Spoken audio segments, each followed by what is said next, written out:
Hello everyone, আশা করি তোমরা সবাই অনেক ভালো আছেন। আমিও অনেক ভালোই আছো।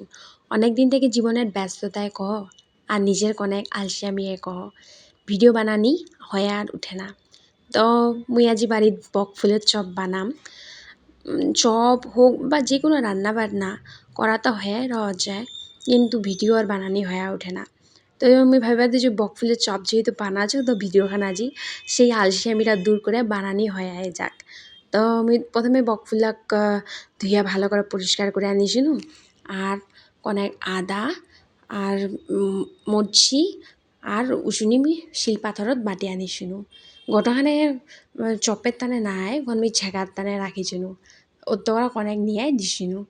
তো আমি তারপরে একটা ঘোল বানানোর তানে ওটি বেসন, কর্নফ্লাওয়ার, আদা উশনি বাটা, পরিমাণ মতো নুন দিয়া ঘোলটা আমি জল দিয়া দিছিলো আর এটা চামচ দিয়া বেশ ভালো করে ঘাটিয়ে নিবা ধরেছিলো। বেশ বেশি যাতে পাতলাও না হয় আর একটু গাঢ় গাঢ় থাকিলে বেশ ভালোই হয়।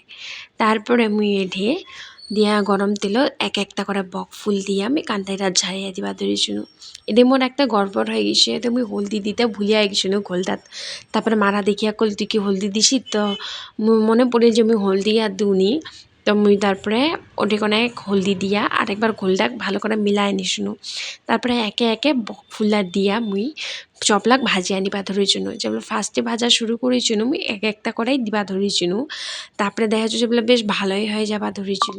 তারপরে একসাথে 2-3টা দিয়ে বেশ ভালো করে আমি ভাজিয়া নিবা ধরেছিলো বক ফুলের চপলা। চপ জাতীয় জিনিস তো খাইতে মোক খুবই ভালো লাগছে। তোমার কাক কাক ভালো লাগছে কমেন্ট করে জানাইতে ভুলেন না দেই। আজকের মতন এই দেখা হবে নেক্সট ভিডিওতে।